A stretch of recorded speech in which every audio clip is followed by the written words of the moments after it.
کمبل میں اٹھا کے جب لے کے آ رہے تھے، دو مختلف کام علی بادشاہ نے کیے. میں نے بتایا 45 گھنٹے علی کے مختلف ہیں پوری ساری زندگی سے.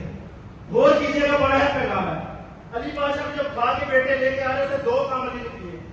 مسجد سے گھر تک علی مسلسل تلاوت قرآن کرتے آ رہے تھے، اور علی نے 7 رسول کی حدیثیں پڑھی. 7 حدیثیں رسول کی مسجد سے گھر تک میرے مولا نے پڑھی.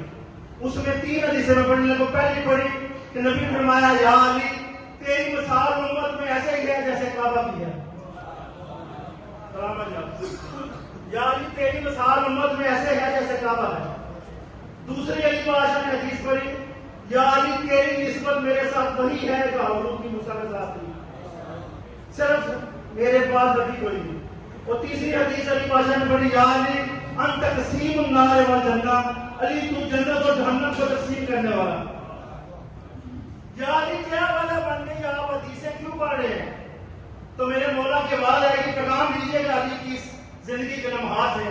علی بتانا چاہ رہے ہیں کہ اس مشکل حالات میں بھی میں علی اپنے فضائل پڑھ کے بتا رہا ہوں کہ میرے فضائل پڑھنا کتنا ضروری ہے.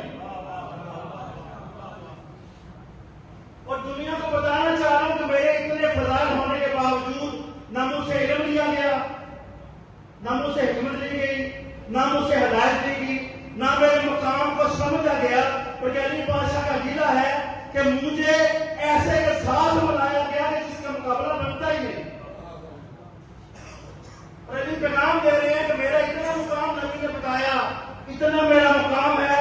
اور آپ تاریخ پڑھ کے دیکھ رہے علی کے لیے یہ بہت بڑی مصیبت کا لمحہ تھا کہ جب یہ خبر شام میں پہنچی تو اہل شام نے حیرانگی سے کہا کیا علی بھی نماز پڑھتے تھے؟ یہ تاریخ ہے. جہاں تک پروپیگنڈا ہو کیا علی بھی نماز پڑھتے تھے؟ یہ علی بادشاہ نے 7 حدیثیں پڑھ کے دنیا کو بتایا کہ اس حدیثوں میں سے آخری سبق کیا ہے. ان حدیثوں میں لے لو کہ تمہیں دنیا میں جو کچھ چاہیے ان 3 حدیثوں میں ہے. سب سے پہلے عبادت کے لیے ہم کس کی طرف کرتے ہیں؟ کعبہ کی طرف. علی بتانا چاہ رہے تھے، نبی نے بتایا کہ میں کعبے کی مثل ہوں، جتنی مرضی عبادتیں کر لو، جس کا منہ مجھ سے مل جائے اس کی کوئی عبادت نہیں. مل گئے ہیں نہیں؟ فرمایا جس کا منہ مجھ سے مل جائے اس کی کوئی عبادت نہیں. دوسرا میرے نبی کا فرمان یہ ہے کہ میری اور علی کی نسبت وہی ہے جو ہارون کی موسیٰ کے ساتھ تھی. ہارون نبی کے وسیع تھے، میں کائنات میں اعلان کر کے جا رہا ہوں محمد کا اصلی وسیع میں ہوں. اور تیسری اور آخری حدیث اور پیغام علی دنیا کو بتا کے جا رہے ہیں، دنیا والوں تم جنت کے لیے بھاگ رہے ہو.